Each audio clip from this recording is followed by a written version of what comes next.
When it starts 8, now. Hello and welcome everyone to our 2023 SummerSlam live show. My name is Vanya Zlateva and I am the Executive Director of Best Foundation. We are very excited to host our fundraising show for the third year in a row, and we thank you so much for joining us, supporting our mission and the talented students you will see perform today. Our foundation has a clear and noble mission, fostering a community of engaged, democratically minded citizens who are committed to creating a brighter future to Bulgaria and beyond. By providing English language speech and debate tournaments, student leadership opportunities, a debate summer camp, and international programming to students, BEST actively encourages and promotes the cultivation of critical thinking and creative self-expression abilities. With BEST helps, our students are experiencing and spread-heading positive changes in their communities all over Bulgaria. We are so happy that you, the friends of BEST, are with us today. Please remember, you are our heroes. For us, for the students, coaches, judges, management team members, board of directors, your support is so important, and I invite you to be generous today. And now, I would like to introduce you to two of our management team members, both returning Fulbright's English teacher assistants, Sophia Sayat and Andrea Childs. Thank you so much, Vanya. Andrea and I are so thrilled to be with all of you tonight. We love to help our students make positive changes to their lives, and fundraising helps us do this. I really believe that tonight we'll improve our fundraising record from last year and be able to help even more students across Bulgaria. That's right, Sophia. Now, before we get to hear some of the incredible performances from the 2023 national tournament, I'd like to explain to any of our first-time listeners who we are. BEST stands for Bulgarian English Speech and Debate Tournaments. Established in 2013, BEST provides the English language learners of Bulgaria a chance to come together and pursue personal growth through English language speech and debate. BEST aims to empower students to think critically, express themselves creatively, and create a dynamic community that truly cares about the success and future of Bulgaria. So if you didn't catch that, BEST is celebrating its 10th birthday this year. 10 years ago, some ETAs came together to create this wonderful organization. Though it started small, BEST now serves over 1,000 students per year across all of Bulgaria. With 4 regional tournaments, 1 national tournament, and 1 international tournament, BEST is proud to give a platform to all of our besties as one of the largest youth-oriented civics organizations in Bulgaria. But again, none of this would be possible without your generous support. For the past 2 years, we have raised over $7,000 from this event, and our goal, with your help, is to hit our largest milestone yet, $10,000 to support our operations throughout the coming year. You can support what we do by donating using the link in the chat. If you love a performance or topic, feel a connection, or so on, please send a donation to show us your support. During SummerSlam, there is a matching campaign in Global Giving, which is a year-round monthly match. Global Giving offers a year-round monthly match on new monthly donations. The purpose of this matching offer is to encourage more donors to sign up for ongoing monthly giving. This provides nonprofit partners with a solid ground to stand on and a sustainable source of funds they can use to plan programs, create budgets, and expand services. Donors who set up a new monthly donation to a project will have their first donation up to $200 matched at 100%. For example, if you set up a new $25 monthly donation, Global Giving will donate an additional $25 to the project for the first month. So tonight's program will include performers, a year in review, a look ahead, and also some audience interaction. And now, without further ado, let's welcome our first incredible performer. Say hello to our first performer, Ekaterina. Katya graduated from Varna's First Language School this year. During their 5-year BEST career, they've primarily competed in debate, prose, and oratory. In their free time, you can catch them monitoring live aircraft traffic, cafe hopping, or planning trips to music festivals, where they hope one day to end up being the DJ decks. This lust for life and dissatisfaction with the world around them is what prompted them to write their oratory, titled No Place Like a Good Place.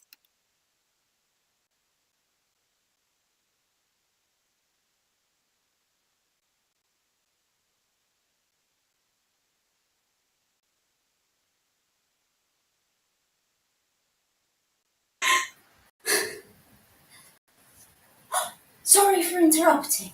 I am the devil's advocate. Please, proceed. Well, I'm so burnt out, I genuinely don't think I can live under capitalism. I'm forced to work for someone just to survive, and I'm forced to study just to work for another someone, and people are being exploited, and we're killing the planet for profit, and... Are you suggesting an alternative? Well, at this point, I just don't want people to suffer, that's all. I am a leftist, so, got you, buffoon, you fool. They don't know communism has killed 100 million thousand people. They don't know that human life is agony no matter the circumstances. Or is it? Dear audience, is the pain we experience really inherent to our existence? Is a world without pain completely impossible? Is a utopia so out of reach? In this oratory, I will first define utopia as a word and as a concept, after which I'll compare it to our present reality, and finally, I'll answer the question, are my dreams of a perfect world so out of reach?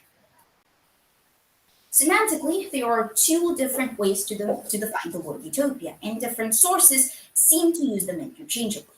The Oxford Dictionary, for instance, calls it an imagined state of things in which everything is perfect, which is both ambiguous and ambitious. However, Merriam-Webster offers a slightly more precise definition. It calls it an imagined state of things in which everything is perfect, especially in laws, government, and social conditions. Sounds similar, sure, but it narrows it down. It gives a framework for how that state of perfection would be achieved through tangible criteria. I'll get back to this point in a bit. The term utopia was coined by Sir Thomas More in his 1516 book titled, you guessed it, Utopia. The term is comprised of Greek ou meaning not and topos meaning place, literally translating to no place.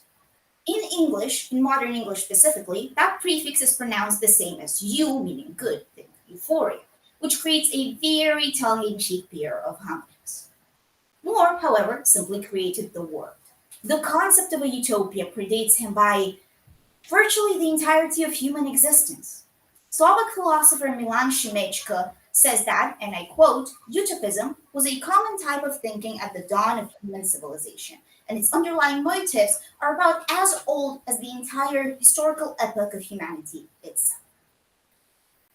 Lyman Tower Sargent, an academic, cites the Christian Paradise, ancient Greek Isles of the Blessed, and the Chinese speech Spring Blossom as particularly influential historical utopian myths. So, we've been here for thousands of years, we've yearned for a better world for thousands of years, and life still sucks. Well, but of course, riddle me this, how is a perfect world possible if you humans experience physical pain? Calm your inner little debaters down. My imagination is overactive, but it's got limits. Obviously, any living organism with a developed enough nervous system is bound to feel physical pain. Ours is overdeveloped even more. We experience emotions. We're screwed over even. We would never be able to achieve a literal heaven on earth, a bodily utopia, as Sargent puts it, without somehow giving up our humanity. But social structure and categorization and organization is humanity. So, this begs the question, are we able to create a perfect system, a perfect political social system, which minimizes human suffering and maximizes quality of life? Is that impossible? Is that so out of reach? This, what we have achieved, can't be the peak of humanity, can it? In order to even barely attempt to answer that, first, we're going to need to establish the root causes of said non-bodily suffering. Briefly, very briefly. So, oppression, which I have been synonymously using with this non-bodily suffering, according to Eleanor Taylor, exists in our society when a particular social group is unjustly subordinated based on because of a complex network of social restrictions, ranging from institutions and laws to implicit biases and stereotypes. It is undoubtedly omnipresent in our society, no matter how you try to twist it. She also argues that this oppression often occurs subconsciously. These biases, as I've said, are often implicit and we are very much used to. See, a political utopia is not possible. A perfect world is not possible. See. Okay. Up until this point, I've purposely kept everything ambiguous, but how about we look at some actual examples of utopias? These are well defined, well established proposals. What better place to start with than Thomas More's own island of utopia? His book begins by radically criticizing European society of his time. Would you look at that? Then it details life in utopia, such as how rulers are democratically elected and how healthcare is free. And remember, this is 16th century Europe. How labor is optimized, learning is idealized, and uh, um, okay, there's slavery, and it's central to the regime. Okay, that aside, even the intent of More's book is disputed. Some scholars argue that it was written 100% in good faith, while others say that it actually satirizes the concept of a perfect world. Hesitancy and perhaps humor is hidden in the name of the book itself, non-existent. Okay, fine. That's just one example. How about something older and more influential like Plato and his Republic, the city-state of Callipolis? Well, it's about as totalitarian as it gets. There's a rigid caste system, restrictions in art, eugenics, and then Plato himself goes on to argue how every single political regime, including his perfect one, is destined to fail. Okay, what about utopian socialism? It was an early socialist movement based on peaceful collaboration between classes and realized through several different intentional communities, virtually all of which failed. Not only that, it was decidedly overtaken by other socialist schools such as Marxism and very quickly became synonymous with political unrealism and naivety. You were a fool. Give up. Maybe. Dear audience, this oratory stems from my own very deep and personal dissatisfaction with the world. It's more of a cry for help than a rally to a particular cause. I am well aware that perfection is unfeasible, and I'm well aware that our world is currently plagued with problems. And even if somehow a political utopia were possible, I don't think I would be able to convince you. Not in these measly 10 minutes of a speech. But nothing in the pursuit of a better world requires flawlessness. We can fight for a just and fair world one step at a time, taking out one devil after another. Chasing happiness is routine for most, but for those who have been mistreated by these social conditions and institutions, that is political praxis.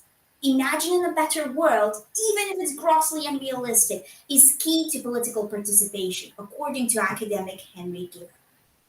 Finally, what we think is impossible might just be waiting around the corner. The type of life we are used to is more feeble than we think.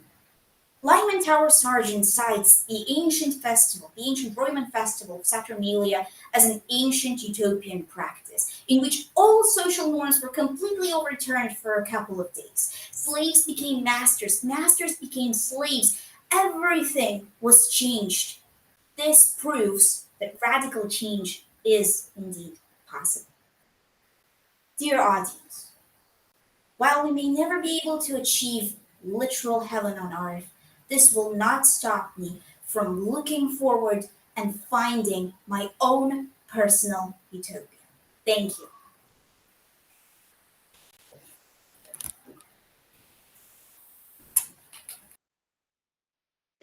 Wow, wow, wow. A round of applause and appreciation for that incredible original oratory. And for Ekaterina Osipova. Listening to students perform has got to be one of the best parts of BEST, right, Andrea? Definitely. Students have brought me to tears, made me burst out laughing, and everything in between. You know, one of my favorite best memories is watching the novice participants get so excited and fall in love with our organization. What about you, Sophia? Definitely my varsity debate team winning the national tournament.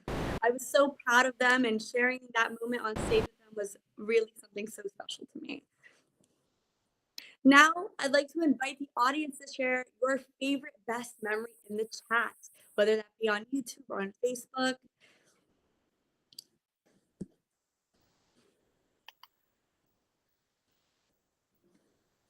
We're seeing lots of applause for Katya. So once again, round of applause for Katya while we let people type. Stunning oratory.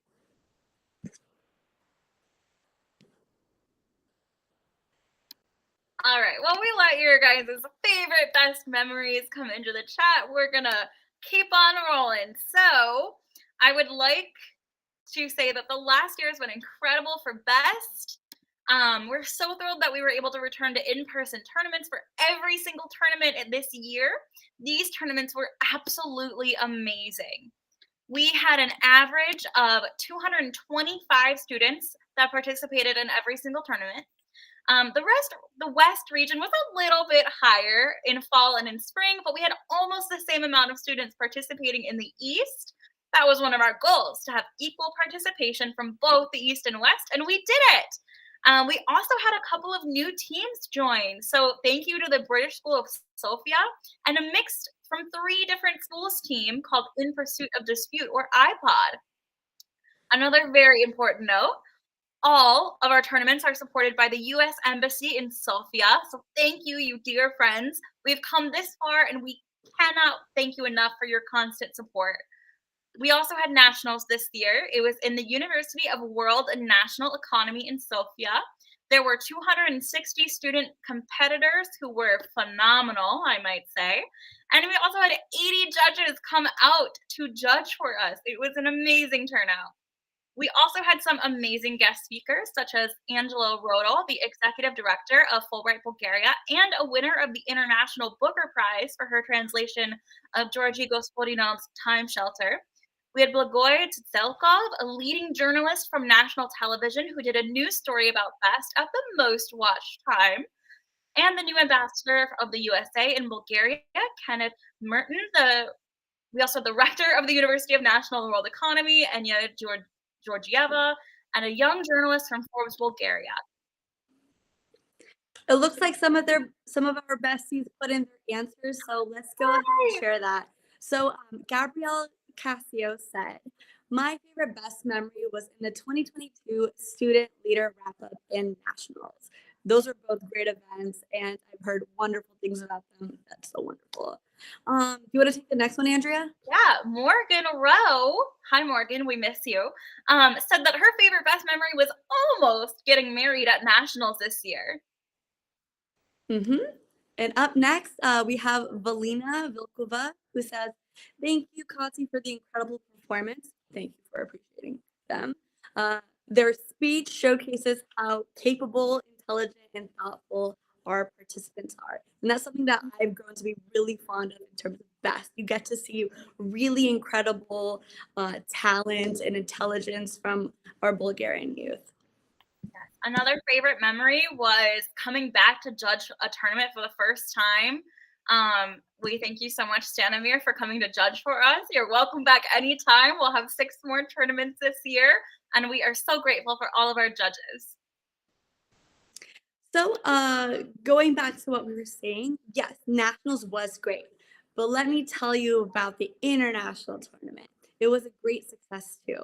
And I'm a little bit biased because I'm the coordinator of that event. So it's called Balkan Voices. So Balkan Voices 2023 hosted 65 students from 6 different countries, including Albania, Bulgaria, Kosovo, North Macedonia, Romania, and Montenegro, in partnership with American University in Bulgaria, over in Blagoevgrad, and with our sponsorship coming from RELO, which stands for Regional English Language Office. So big shout out to them. We couldn't have done it without their funding. And we heard some amazing oratories, and one of the winners will actually perform later tonight. So stay with us and you'll get to see her poetry live. Now, the tournaments are our favorite, but we had a few other special things that happened to us this year. Beth has always had a close connection with Fulbright Bulgaria, something that both Andrea and I are a part of. And this year at the 30th anniversary celebration, we were awarded the Fulbright Alumni Impact Award. Of course, this wouldn't have been possible without our fabulous ETAs, coaches, judges, students, executive directors, MPs, and BOD members. All right, and of course, we couldn't have done it without the generous support of all of our sponsors, donors, and all of you that are here watching with us tonight.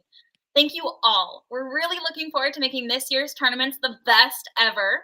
And with your financial support, we can definitely make that happen. If you loved Katya's performance as much as I did, make sure you show your support by donating via the link in the chat. Just 23 euros or 25 US dollars covers the cost of a one-night stay for a weekend training. Every little bit helps, so please make sure to donate. And remember, during SummerSlam, there is a matching campaign, Global Giving, year-round monthly match. Global Giving offers a year-round match on new monthly donations, so please share whatever you have. This provides nonprofit partners with a solid ground to stand on and a sustainable source of funds they can use to plan programs, create budgets, and expand their services. Donors who set up new monthly donations to a project will have their first donation up to $200 matched at 100%. And we should throw out that we are getting closer and closer to our goal of $10,000 already. So thank you so much for all of our donors. Yes, thank you. Best wouldn't be the same without the Fulbright ETAs, who many of our students call coaches, including both Andrea and I. Many of them step up and serve on the management team, judge numerous rounds at each tournament, and coach their students on a weekly basis. ETAs, we're so grateful for you and all that you do for our students. And a big thank you to our Bulgarian coaches as well and the schools that support Best. Now, on to another one of everyone's favorite things, a performance. Our second performer is Kaloyan, who is fresh out of novice and into varsity. He has been with us since 2022, and so far he's participated in duo and prose interpretation, and he's ready for more. And reading comedy books, some of his hobbies are skating, watching movies, reading comedy books, and many more. With Best, he found what he likes doing and does best, making people laugh. With all that said, he felt like his chosen piece, Channel News at O'Clock, best represents him, and today he's going to show it to us. So take it away. Channel News with 5-star Emmy Award watching anchor Jake Robinson, Rick Robinson weather, Blake Robinson sports, and Blake Robinson in the field. It's Channel News at O'Clock. So I was watching the news the other day, and I remember seeing what's happening around the world and thinking, I wish it was 2018 again. Back then, everything was so simple and fun. The World Cup, the peak of parkour and the epic memes, of course. And those times were the times. And today I will bring all of you back to the good old days in Channel News at O'Clock by Jake Robinson. Good evening, everyone. Here's some extremely relevant information that you all need to know. A banana slips on a man. Yeah, not much else to say there. A local boy jumps off a roof in an attempt to make a viral video. Sometimes you just need to know when to stop. And a new development has developed. President Trump did something that upset some people. Wow, I never thought I'd see this day. And now let's head over to Rake with weather. Rake? Thanks, Jake. Let's take a look at our forecast here. As you can see, it's pretty sunny. Yeah, it's pretty nice out right now, but it could storm a little bit later this week. I don't know. We have no way of knowing. We can just look it up online. It looks like there is a lot of grass and trees, so expect some of that coming your way. Back to you, Jake. Those are not... okay. Now, let's get into our main story for the evening. A banana slips on a man, the roles have been reversed, and we have a special guest here with us today to give us first-hand knowledge on the incident. Banana, can you tell us what happened? I was just walking down the street, minding my own business, when all of a sudden, under my pillow, I saw a man. They say it's a myth, but it's no myth. I slipped on a man, and now look at me.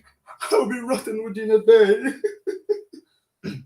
Wow, truly tragic. Do you have anything else to say about the incident? I'm sorry. I can't do this anymore. Wow, that is truly heartbreaking indeed.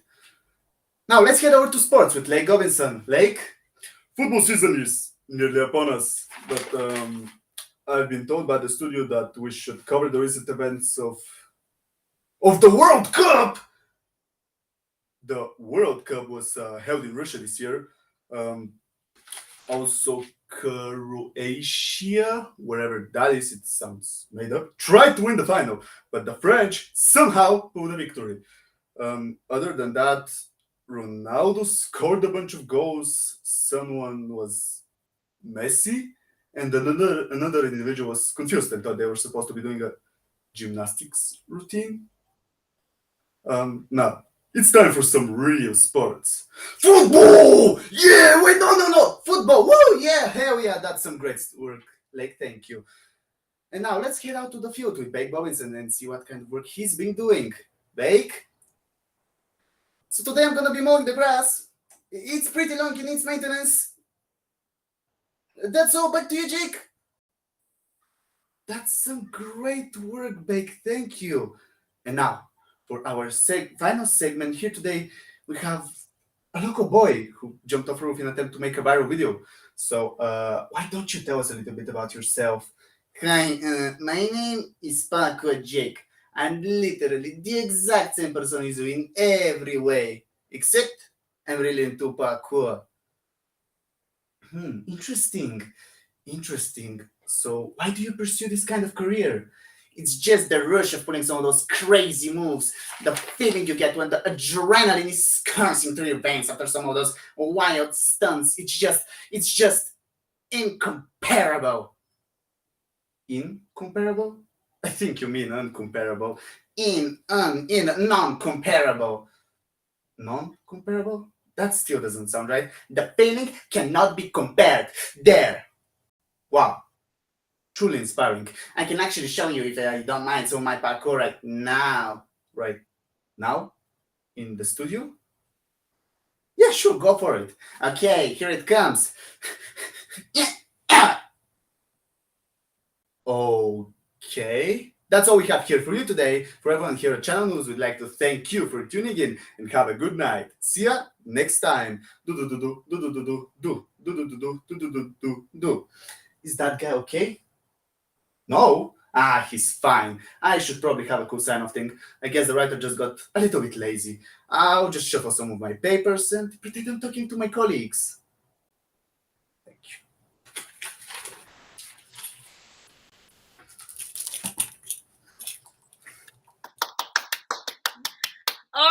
my gosh, phenomenal. Let's give one more round of applause for this wonderful pros and the wonderful Calayon Georgia.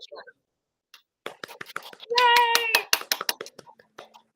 If you loved Calayon's performance, make sure to show it by donating via the link in the chat. Performances like this are one of the best things about BEST. That and the way we get to see all of our students and participants grow year after year. Audience, please chime in and share with us what you think is best about BEST. While they do that, Sophia, do you know what I think the best thing about BEST is? What do you think? The debate summer camp. Oh, yeah. Now, unfortunately, it's a little hard to showcase our debaters in this summer slam, but we can tell you about all of the amazing things they did this summer at the third summer camp. That's right. It's organized for a third year with the financial support of Fulbright Bulgaria. Thank you, Fulbright. You have done so much for BEST through these amazing 10 years, and we are truly grateful for your friendship and support. This is a week-long sleepaway camp, which includes 30 campers from 12 cities and 17 schools all over the country. We had 11 amazing staff members who spent the whole week with the students. Each day, camp welcomed renowned guest speakers who supplemented the curriculum and offered their expertise. Steve London, a current editor-in-chief for the New York Daily Post in Bulgaria and previous English language instructor at the American University of Bulgaria, led a lecture on communicating with people who have different backgrounds and communication styles. Evgeny Minchev, head of the Office for Regulatory Affairs for Atosinify, introduced the campers to the methodology of conducting research in a professional field.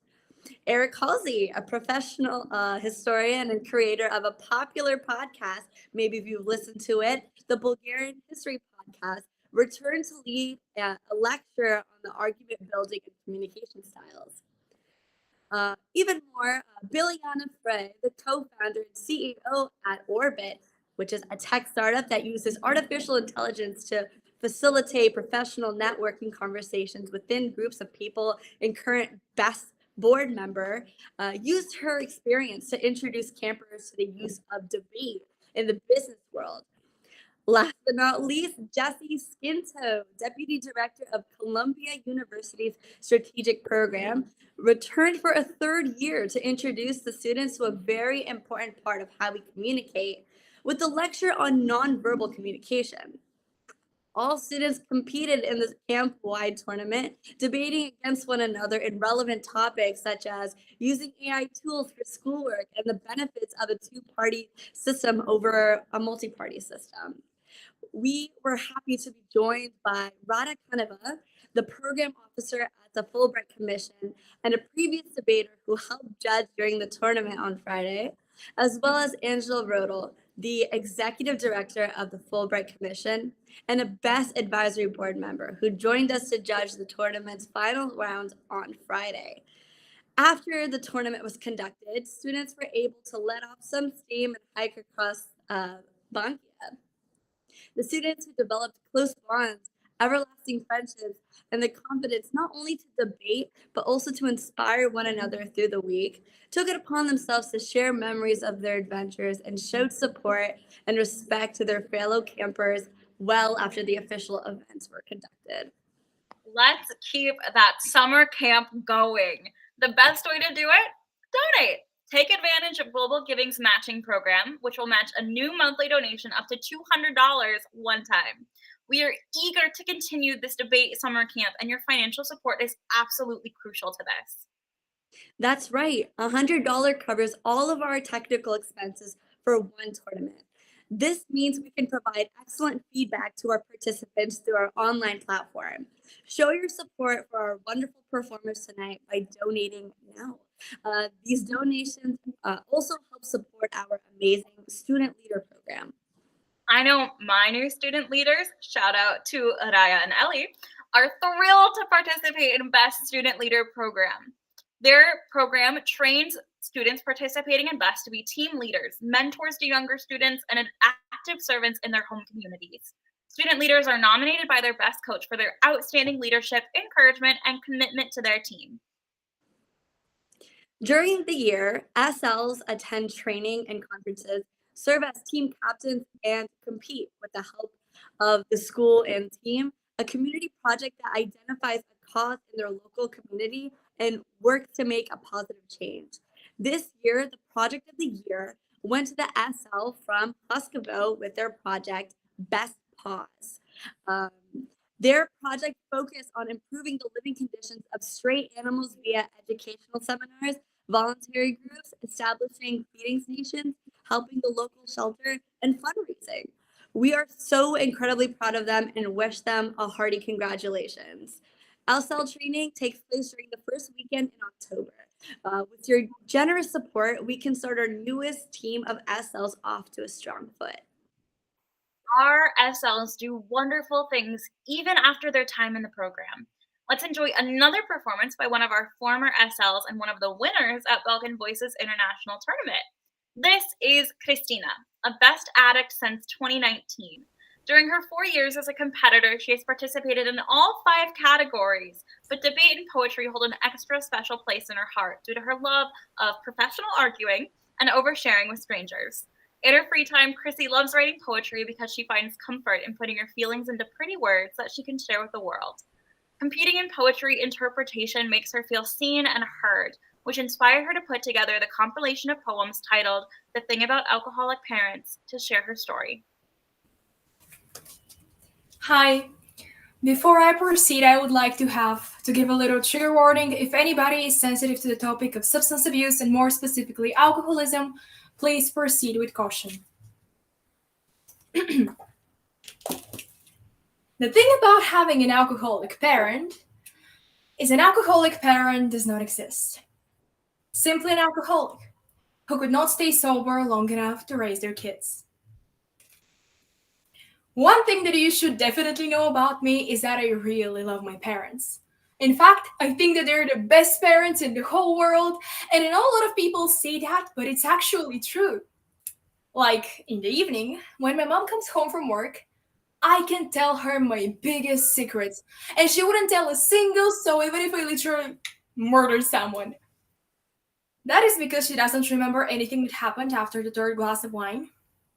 And my dad, he is the sweetest. He constantly calls to check where I am because he doesn't remember that I already told him. And I can come home as late as I wish because they forget that I have a daughter after the first bottle. With the poems I think about having an alcoholic parent by Ruby Kaur, To the Man Who Was My Father, Children of Alcoholics Don't Exist, and How to Love an Alcoholic, all 3 by Bess, Dear ACOA by David Tenson, and the song Because of You by Kelly Clarkson, I'm going to show you what's like growing up with alcoholic parents. From the struggle of loving the people who hurt you the most, to hating yourself for letting them break you. Enjoy. How to love an alcoholic. 1. Be gentle, because they don't know any better. I know that you're a child, and I know that you're scared, and I know that it isn't your job to be gentle or kind. But I also know that being gentle is easier than being angry. 2. Make sure to give up your heart and soul first.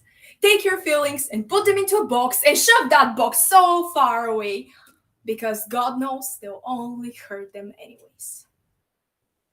3. Read well and often. Send your mind into a new, completely different world. For a little while. You need it. We all need it. 4. Learn how to be distant. Learn how to love from afar. Being close will only hurt more in the long run. 5. The most important part of loving an alcoholic is loving you first. You're not your parents' mistake. You're not what caused them to break so harshly that they turned to a bottle rather than a book, a drink rather than their daughter. That is kind of ironic because children of alcoholics don't exist. There's no such thing as a child of an alcoholic. They're children and then they're alcoholics. One will never harmonize with the other because alcoholics are never parents. They're shellers. Empty casings of love mixed with a burning taste of whiskey. There are echoes of slurred good night, I love you, and see you in the morning, each word filled with love, yet blinded by the haze of liquor, so strong it fills the eyes with tears. But most importantly, a child of an alcoholic will never be a child. No matter their age, they have gained the experience of those 5 times their age. They have watched life end with each sip of the bottle, then begin again when the sun breaks through the window. I read stories about children who spend their days without a care in the world. And as a child, I wanted nothing more than that for myself. I wanted the carelessness, not the impossible burden of responsibility and security that I held, hand in hand with the resentment and the hatred for the people who raised me. There's no such thing as a child of an alcoholic. It's not that we don't exist, we do. But a child will never be a child when their parents can never be parents. It's a 4-letter word. It's not kind or love or hope. The word that describes best growing up with alcoholic parents is crap. It lingers for years, stalking into adulthood, smearing itself on the edge of broken promises, making reality hard to grasp, silencing speech. Skip opening smellers, it's crap. The unspoken rules, the sense that you're second to a substance. By the way, best go to bed. They're still at the bottle shop. It's crap. And all the ways you blame yourself. Performing through perfection, then swinging to rebellion. Anything to be seen and loved and held more than a bottle. It's crap. And I'm sorry, and I'd love to tell you that it doesn't matter, but it does because you do and always have, and the deep anger and sadness that seep from your scars are normal, and they exist because you know deep in your love-sated soul that it did nothing to deserve the harm or the shame or the neglect from that parent who might have loved you but failed terribly at loving themselves or parenting themselves with any maturity. It's crap. I've learned the hard way to never let it get that far. But now I find it hard to trust not only me, but everyone around me. I watched them die. I was so young. They should have known better than to lean on me. And now I cry for the same damn thing, but I'm forced to fake a smile, a laugh, every day of my life. But my heart can't possibly break when it wasn't even whole to start with. They'll never see the woman I was supposed to become because they crushed her with their words and drowned her in their alcohol. They killed her. They ruined her. And then she rose again and again and again. But she could have been special. She could have been loved. She could have been more than a girl who was shattered. Just because I got back up after being pushed down did not make me strong. It made me afraid. It made me a coward. It made me selfish. But I'm not forged from iron or steel. And I'm not grateful for determined. The pain they crafted was not beautiful. My trauma is not art. I was a child, and I was scared. They were my parents, and they were my worst nightmare. I learned how to love an alcoholic before I learned how to love myself. And to this day, I'm still learning. Thank you.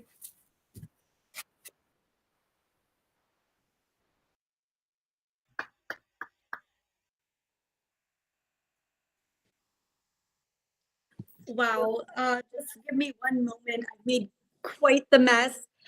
Excuse me for a moment while I try to pick up the pieces of my broken heart. It's everywhere. But while I do that, please give At Poetry Piece and Christina a round of applause. And if you're as heartbroken as I am, make sure to donate in the link in our chat. Wow. I have to say, I've seen that piece, I swear, 100 times as Christina's former coach. It never makes me, I always have tears in my eyes. I hope you can see, really, after 3 magical performances from Katya, Kalayan, and Christina, all of the good work that Best does over the years. We want to thank our board of director, our executive director, Vanya, all of the coaches, judges, volunteers, and student performers that make all of this possible. This year ahead for Best is full of bright opportunities and excitement. This year, we'll be working towards a few things, such as increasing the number of participants and teams in Best events, improving all aspects of our programming, such as rules, debate training, judge training, the SL program, so on and so forth. Another thing that we seek to improve is sustainability. The sustainability process by increasing the returning donations and attracting corporate sponsorships. And as well, we will hire 2 new colleagues, which will be the project manager and business development manager. So lots of goals ahead of us. We also really want to thank tonight's participants, Katya, Kalayan, and Christina, for their heartfelt performances and their dedication to BEST throughout the years. And thanks to all of you who took the time to join us and show your support for BEST Mission. If you'd still like to make a donation, and we hope that you do, please visit our Global Giving website by clicking the link in the chat. You can send donations anytime and can even send the link to your friends who would also love our mission. Now really is the best time to donate, with Global Giving matching new monthly donations up to $200. Thank you to our wonderful audience for joining us today. I hope you have been just as moved from tonight's performances as I was. Your contributions will help hundreds of students this upcoming school year. So we're really grateful to all of you for your generous support. Have a great day and a great evening.